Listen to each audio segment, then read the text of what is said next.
Abra sua Bíblia no segundo livro de Crônicas, capítulo de número 26. Segundo Crônicas, capítulo 26, versículos de 1 ao 23, portanto, nós vamos ler todo o capítulo. E eu quero nessa manhã deixar um pouco a nossa análise do livro Lealdade, Deslealdade, de Dag Heward-Mills, e trabalhar lealdade dentro da experiência que nós encontramos relatada no segundo livro de Crônicas, capítulo 26. Encontraram, irmãos? Amém? Acho que está um pouquinho aí alto o som, por favor. Diz assim a palavra de Deus: Então todo o povo tomou a Uzias, que era da idade de 16 anos, e o fizeram rei em lugar de seu pai Amazias. Ele edificou a Elote e a restituiu a Judá depois que Amazias descansou com seus pais. Era Uzias da idade de 16 anos quando começou a reinar, e 55 anos reinou em Jerusalém. Era o nome de sua mãe, Jecolia de Jerusalém. Fez o que era reto aos olhos do Senhor, conforme tudo o que fizera Amazias, seu pai. Buscou a Deus nos dias de Zacarias, que o instruiu no temor de Deus. Enquanto buscou ao Senhor, Deus o fez prosperar. Saiu e guerreou contra os filisteus, e quebrou o muro de Gate, o muro de Jabné e o de Asdod. Edificou cidades perto de Asdod e entre os filisteus. Deus o ajudou contra os filisteus e contra os árabes que habitavam em Gur-Baal e contra os meunitas. Os amonitas pagaram tributos a Uzias, e o seu nome se espalhou até a entrada do Egito, porque se tornou muito poderoso. Uzias edificou torres em Jerusalém, a porta da esquina, a porta do vale, ao ângulo do muro, e as fortificou. Também edificou torres no deserto, e cavou muitos poços, porque tinha muito gado, tanto nos vales como nas campinas. Tinha lavradores e vinhateiros nos montes e nos campos férteis, pois era amigo da agricultura. Tinha Uzias um exército de homens destros nas armas, que saíam à guerra em tropas, segundo a lista feita pelo escrivão Jeiel e Maceias, oficial, sob a direção de Ananias, um dos príncipes do rei. O número total dos chefes das famílias, homens valentes, era de 2.600. Debaixo das suas ordens, havia um exército guerreiro de 307.500 homens, que faziam a guerra com grande poder para ajudarem o rei contra os inimigos. Preparou-lhes Uzias para todo o exército escudos, lanças, capacetes, couraças e arcos, e até fundas para atirar pedras. Fez em Jerusalém máquinas inventadas por peritos para que fossem colocadas nas torres e nos cantos das muralhas, para atirarem flechas e grandes pedras. Voou a sua fama até muito longe, pois foi maravilhosamente ajudado, até que se tornou muito poderoso. Nós temos até esse momento um relato de ascensão, de subida, de alguém que vai galgando posições, que vai prosperando, e o versículo de número 15 resume essa saga, essa caminhada, que leva um rei que começou a governar com 16 anos, ao topo da fama, diz o texto. Voou a sua fama até muito longe, pois foi maravilhosamente ajudado até que se tornou poderoso. Só que a história não termina aí. Essa é a parte boa. Essa é a parte da ascensão. Mas agora, nós vamos ler a descida do topo, a parte da queda, a parte do fracasso, a parte da perda, que começa no versículo de número 16. Mas, havendo-se fortificado, exaltou-se o seu coração até se corromper. Foi infiel ao Senhor seu Deus, e entrou no templo do Senhor para queimar incenso no altar do incenso. Porém o sacerdote Azarias entrou após ele, e com ele 80 sacerdotes do Senhor, homens corajosos. Resistiram ao rei Uzias e lhe disseram: a ti, Uzias, não compete queimar incenso perante o Senhor, mas aos sacerdotes, filhos de Arão, que são consagrados para queimar incenso. Sai do santuário, pois foste infiel, nem será isto para a honra tua da parte do Senhor. Então Uzias, que tinha o incensário na mão para queimar incenso, se indignou. Indignando-se ele contra os sacerdotes, a lepra lhe saiu à testa perante os sacerdotes na casa do Senhor, junto ao altar do incenso. Quando o sumo sacerdote Azarias olhou para ele, como também todos os sacerdotes, e viram que estava leproso na testa, apressadamente o lançaram fora. Até ele mesmo se deu pressa em sair, visto que o Senhor o ferira. Assim ficou leproso o rei Uzias até o dia da sua morte, e morou, por ser leproso, numa casa separada, porque foi excluído da casa do Senhor. Jotão, seu filho, tinha o cargo da casa do rei, julgando o povo da terra. Quanto ao restante dos atos de Uzias, tanto os primeiros como os últimos, o profeta Isaías, filho de Amós, o escreveu.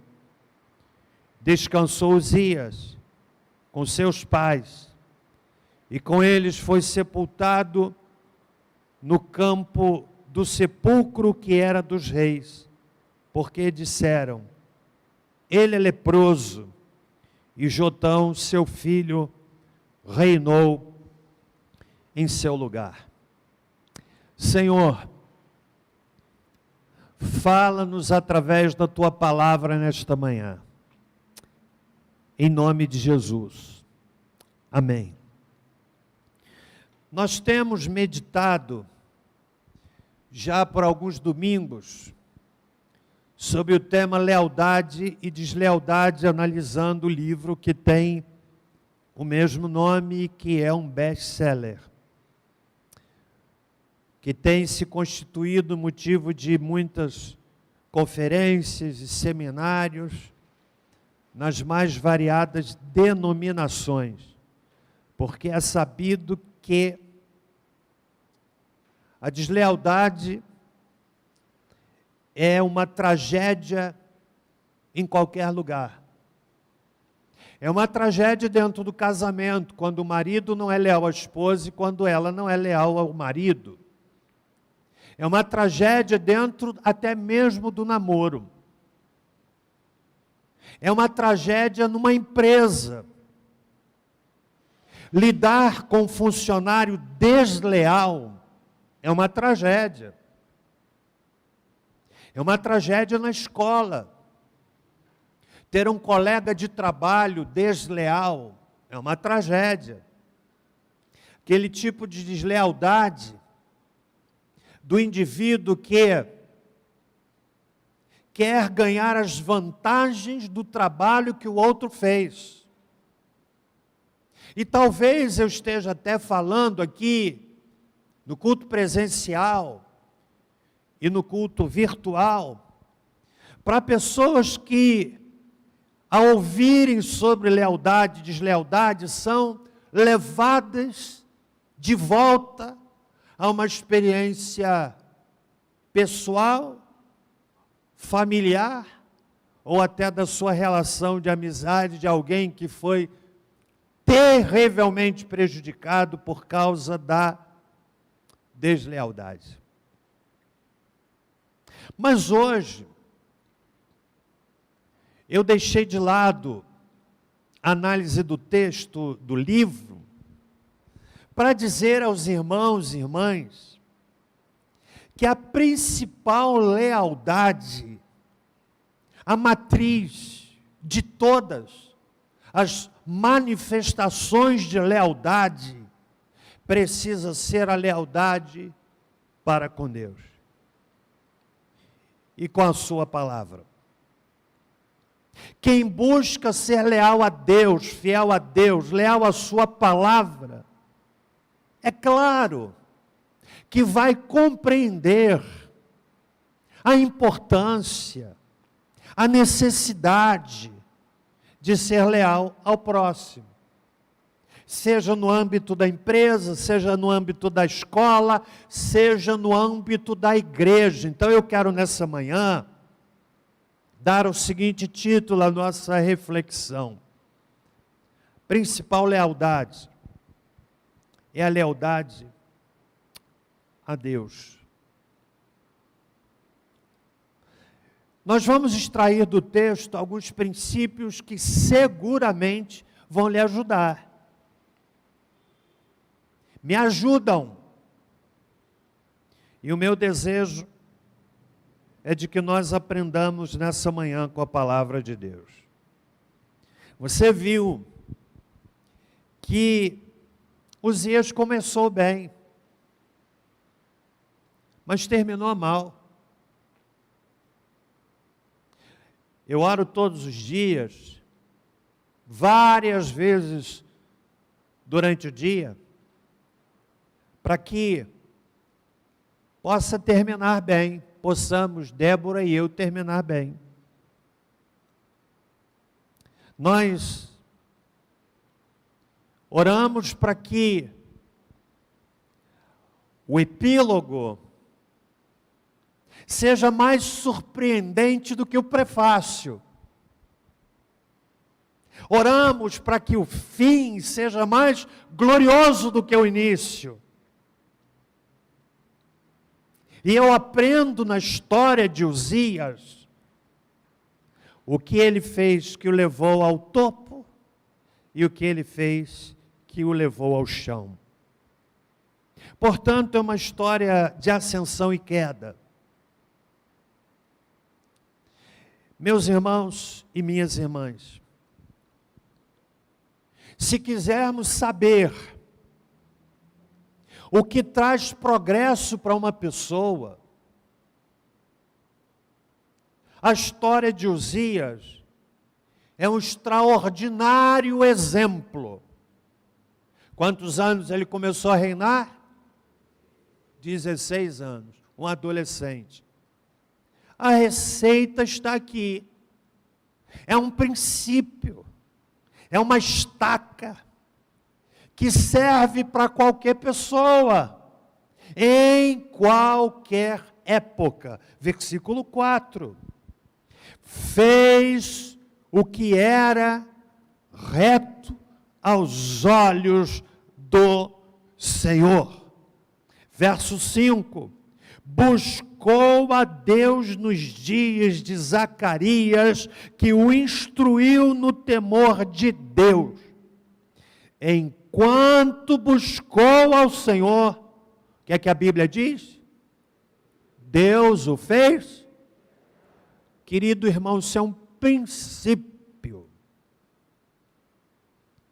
que deve ser recebido como uma estaca que você finca no solo da sua própria experiência. O princípio está aqui. A causa do sucesso de Uzias é absolutamente clara. E o que está posto para nossa inspiração. Mas, meus irmãos, a causa do fracasso também de Uzias está clara. E o meu desejo nessa manhã, pedindo a Deus que o Espírito Santo energize a sua mente, não num sentido místico, mas que gere na sua mente e no seu coração a fome de aprender quais foram os passos que Uzias deu, que o levaram a uma triste queda. Morreu na sombra, morando sozinho. Morreu tomado de lepra, que se lhe apegou na testa, no momento em que dentro do templo ele quebrou princípios. Eu vejo aqui alguns elementos que levaram Uzias à queda. Eu poderia extrair aqui os elementos que o levaram à vitória, mas eu quero, nessa manhã, provocar e pedir que o Espírito de Deus provoque no seu coração o desejo de aprender, e em aprendendo, possamos todos fugir das ações que Uzias tomou e que o levaram ao fracasso. Antes de analisarmos estas 5 ações, eu quero dizer que nós estamos vivendo num tempo muito difícil, de um cristianismo evangélico nominal. O que é isto? Parece-nos que não temos mais aquele cristianismo evangélico dos nossos irmãos e irmãs que já descansam no Senhor de 50 anos atrás, de 60 anos atrás, apaixonados pela obra de Deus, que não tinham as facilidades que nós temos hoje, mas eram ativos na obra de Deus, aqui mesmo em Barra do Piraí. Eu ouvi a história de alguns irmãos, vinham lá de Ipiabas a pé, com a família, esposa e filhos, participarem da escola dominical, culto da manhã, evangelismo à tarde, e voltando no final da noite, caminhando para chegar em casa à tarde e levantando de cedo no dia seguinte para o trabalho. Que prazer, que satisfação esses irmãos tinham. Talvez nós tenhamos aqui na igreja alguns remanescentes deles. Daquelas reuniões de oração, no início da manhã, de madrugada ainda, o céu escuro, a igreja se reunindo para orar. Você já me ouviu contar aqui uma história que eu testemunhei? Nós nos reunimos no prédio lá fora, alugado. Eu vou repetir essa história porque fui testemunha dela. A Igreja Batista Única da cidade era lá naquele prédio, Paulo de Fronten 279. Depois, a igreja comprou um imóvel onde está hoje a primeira igreja batista, e aquele patrimônio foi vendido. Mas eu vi a história de uma mulher que, quando a igreja se reunia lá, penso que sob a liderança do pastor Israel José Pinheiro, pai do Francimar que está ali, tinha uma reunião de oração de manhã cedo, não é isso? 4h da manhã, reunião de oração, e uma senhora contou para mim, ela já descansa no Senhor, ela disse que ela ia para o trabalho, lá na fábrica de papel, e passando em frente à igreja, ouviu, quando naquela madrugada, aqueles irmãos orando, cantaram um hino. E ela me contou que ela parou em frente à igreja, e ficou ouvindo aquele hino, mas tinha que ir para o trabalho. E a mensagem do hino entrou profundamente no seu coração. O tempo passou, o imóvel foi vendido, depois a segunda igreja foi organizada e passou a funcionar no mesmo local. Uma irmã, amiga sua, que foi membro de nossa igreja, a convidou para ir à igreja, 50 anos depois. Quando ela chegou lá, participar do culto, estávamos pregando, cantando, e ela ouviu aquele mesmo hino que foi cantado 50 anos atrás. E naquela noite, ela entregou a vida a Cristo. Eu tive a alegria de batizá-la, inclusive ela me presenteou com o sapato com o qual me casei, um sapato azul, bem discreto.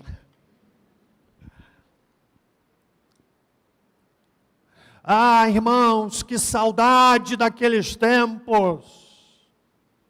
Hoje temos um cristianismo evangélico nominal. Parece que não há mais diferença entre mundo e igreja. Não há mais a fronteira claramente definida entre as coisas que são de Deus e as coisas que não são de Deus. Parece-nos que há uma facilidade de transitarmos de um lado para o outro, porque estamos perdendo a compreensão de que as coisas de Deus são sérias e exigem lealdade. Lealdade a Ele. Tempo difícil. Mas eu quero nessa manhã destacar o que aconteceu com Uzias que o levou à queda? Estão comigo até aqui? Primeiro lugar, primeiro perigo. Perigo da soberba. Verso 16 diz que exaltou-se o seu coração. Está aí na sua Bíblia. Ele se fortificou, mas o seu coração se exaltou. Sabe o que é isso? Aquilo que a palavra de Deus diz que a soberba precede a queda. A soberba é quando a pessoa passa a ter uma visão equivocada de si mesmo e dos outros. Olha o que a Bíblia diz sobre soberba. Salmo 19, verso 13. O salmista diz: também da soberba guarda o teu servo, para que se não lhe assenhorei de mim, então serei sincero e ficarei limpo de grande transgressão. Na Nova Versão Internacional diz assim: também guarda o teu servo dos pecados intencionais. Porque é aquele pecado que a gente comete que a gente não tem intenção. Mas aqueles que são arquitetados, e ele está dizendo: guarda, que eles não me dominem, então serei íntegro, inocente de grande transgressão. Provérbios 11, verso 2. Olha o que diz a Bíblia: vindo a soberba, virá também a afronta, mas com os humildes está a sabedoria.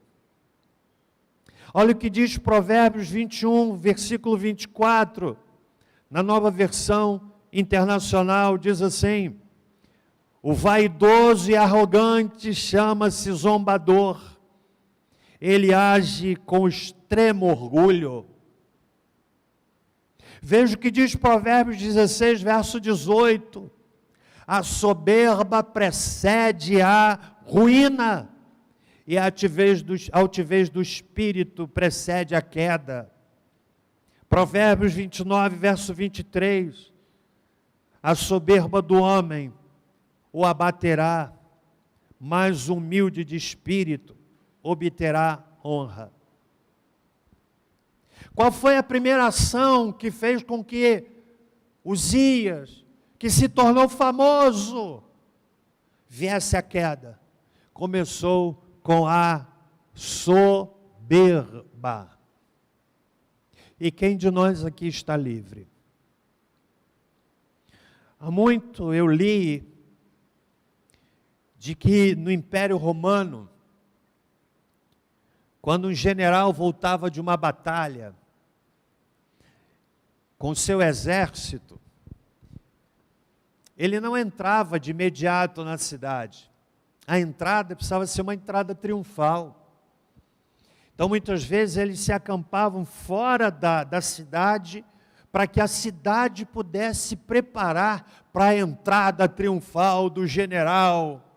Mas eu li que esse general entrava na sua biga, aquele carro romano, que você já deve ter visto em algum filme, e eu li que ele entrava conduzindo a sua biga, com a sua imponente capa vermelha, e entrava na cidade, a cidade toda reunida para saudar o general que venceu a batalha. Mas um homem ia ao lado dele, dizendo no seu ouvido o seguinte: memento homo, memento que a pulvere est et pulveris reverteris. Cuidado, homem, cuidado, que és pó, e em pó te tornarás. Nós precisamos de alguém falando isso para a gente, né? O risco da soberba. Soberba precede a queda. Segundo lugar, você sabe o que é que levou Uzias à queda? Comprometeu valores. Diz o texto no verso 16, exaltou-se o seu coração, soberba, até se corromper, comprometeu valores. Meus irmãos e minhas irmãs, eu leio Provérbios 4, verso 23, que diz assim: sobre tudo que se deve guardar, guarda o quê? O teu coração. Não se permita corromper valores. Porque esse tipo de corrupção interior, inevitavelmente, não leva a pessoa à queda. Eu gosto do texto de Provérbios capítulo 1, verso 10, na nova versão internacional, por favor. Olha o que diz a palavra de Deus. Meu filho, se os maus tentarem seduzi-lo, qual é a ação? Qual é a ação? Não ceda. Sabe o que é isso? Eu tenho valores tão firmes, tão sólidos. Eu não vou ceder, não vou barganhar, não vou negociar valores. Mas Uzias corrompeu o seu coração. O coração não se corrompe de um dia para o outro. É um processo lento, homeopático, gradativo, de deterioração de valores. Vai acontecendo. São pequenas concessões, pequenas liberdades que acabam corroendo toda a santidade. Ah, meus amados irmãos, que o Espírito Santo nos ensine através da experiência de Uzias. Se a história dele tivesse terminado no versículo 15, que coisa linda seria. Mas o texto prosseguiu e diz que ele terminou no ostracismo, no isolamento. Começa com a soberba, começa, em segundo lugar, com o comprometimento de valores. E isso vai se consolidando na medida em que a pessoa se permite pequenas liberdades e continua sendo usado por Deus, gerando muitas vezes uma compreensão equivocada de que, afinal, isso não me afeta, porque Deus ainda me tem usado. Posso flertar com o pecado e mesmo assim Deus me usa. E este é o cenário propício para a queda de qualquer pessoa. E quanto mais alto, maior a queda. Corromper o coração, irmãos, significa também ter motivações equivocadas. Nós podemos fazer coisas certas com motivos errados. E podemos fazer coisas erradas com motivos certos. Eu acredito que Deus considera mais aquele que faz errado, mas tinha motivo certo. Ele queria acertar, mas não acertou.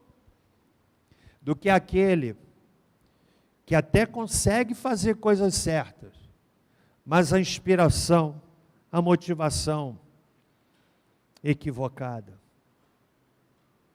Terceiro lugar, além da soberba, comprometimento de valores, Uzias fracassou porque perdeu a fidelidade a Deus. No verso 16, ainda na segunda parte diz: foi infiel ao Senhor. Foi infiel ao Senhor. Põe a outra versão, por gentileza. Foi infiel ao Senhor. Está lá. Uzias se esqueceu de que foi a mão do Senhor que o fez prosperar. Começou com 16 anos. Alcançou a posição que alcançou porque Deus o colocou lá. Mas ele se esqueceu. E eu quero também, irmãos, dizer que está presente nessa perda de fidelidade a ingratidão. Ingratidão é uma forma de infidelidade. É bom que nós tenhamos marcos que nos ajudem a manter a referência e lembrança de que somos o que somos porque Deus nos ajudou. Deus nos ajudou. Eu tenho o que tenho porque Deus me abençoou. Mas Uzias permitiu que seu coração se exaltasse. Perdeu a fidelidade. Estão comigo até aqui, irmãos? Quarto e penúltimo lugar. O que fez Uzias fracassar? Ele perdeu os limites. O que é que ele fez? No verso de número 16, que é riquíssimo, estamos extraindo dele alguns princípios. Diz a Bíblia que ele entrou no templo do Senhor para queimar incenso no altar do incenso. Ele era rei, não era sacerdote. Não era competência sua fazer o que ele fez. Sabe o que é isso? Perde a compreensão dos limites.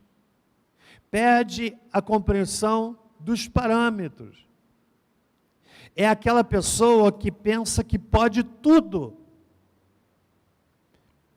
E segue esse equívoco que vai levá-lo à queda. Perdeu os limites. Não era competência sua entrar no templo, oferecer sacrifício. Era do sacerdote. Ele era rei, mas ele não tinha investidura divina para ser sacerdote. E Deus não brinca com os princípios.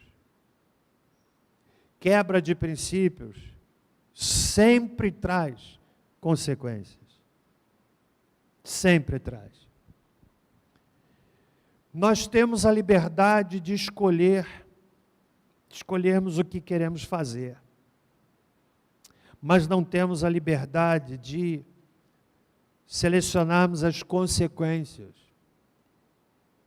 As escolhas são livres, mas as consequências são compulsórias. Você pode escolher a semente, mas não pode escolher o fruto. O fruto será consequência da semente. Simples assim. E ignorar as consequências não nos livra delas. Então Uzias perdeu os limites. Por fim, o que levou Uzias à queda? O risco, preste bem atenção, de não aceitar correção. Olha o que aconteceu com este homem. O risco de não aceitar correção. No verso 18, resistiram ao rei. Aliás, verso 17, o sacerdote Azarias entrou após ele e com ele 80 sacerdotes do Senhor, homens corajosos, eles foram confrontar o rei. Como a gente não vive monarquia do nosso país, a gente não tem muito noção disso. Mas os países que vivem a monarquia têm a compreensão clara do que é a figura do rei. Observemos, por exemplo, a Inglaterra. A rainha Elizabeth, você não pode estender a mão para cumprimentá-la. É uma atitude que só pode vir dela. Não tem esse negócio de 2 beijinhos com a rainha Elizabeth. Não tem esse negócio, e aí? E aí? Vovó? Tem todo um protocolo. Tem todo um cerimonial. É a rainha.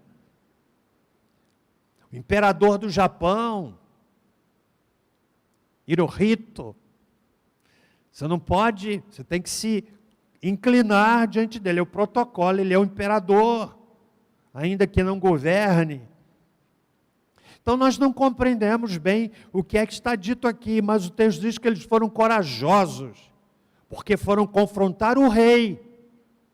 E o que fizeram? Verso 18, resistiram ao rei Uzias e lhe disseram: a ti, Uzias, não compete queimar incenso perante o Senhor, mas aos sacerdotes, filhos de Arão, que são consagrados para queimar incenso, que sai do santuário, pois foste infiel, nem será isto para a honra tua da parte do Senhor Deus. O que é que Uzias fez? Ele não aceitou correção. Porque o verso 19 diz que ele fez assim. Então Uzias, que tinha um incensário na mão para queimar incenso, o que é que ele fez? Se indignou. Talvez pensando assim, como? Eu, rei? Como é que pode o sacerdote vir repreender o rei? Que, afinal de contas, eu sou rei. Indignando-se ele contra os sacerdotes, de imediato, a lepra lhe saiu à testa perante os sacerdotes. Você sabe qual é o problema aqui de Uzias? Não aceitou correção. É difícil corrigir uma pessoa. Quem está na liderança de uma igreja, por exemplo, como nós estamos, é difícil confrontar. E eu sei que há muitos que evitam isso. Eu não quero me envolver. Não é isso? Ou então, uma situação que exige confrontos, não, vou passar para o pastor. Não é o correto. É muito difícil. Mas é maravilhoso quando nós confrontamos uma pessoa que se deixa confrontar e se quebranta e agradece dizendo obrigado, porque aquele confronto, aquele alerta, aquela exortação me salvou de algo pior. Mas há pessoas, se não aceitei, e não só aceitam, como metem a língua. Aqui em Barra do Piraí não acontece muito, não. Mas lá no Rio de Janeiro, de onde eu venho, não aceitam correção. Ficam indignadas. E facilmente mudam de igreja. O ferro vai e leva a ferrugem.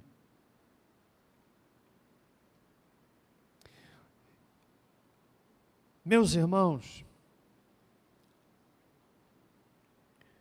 Nós precisamos entender que a correção é para o nosso bem.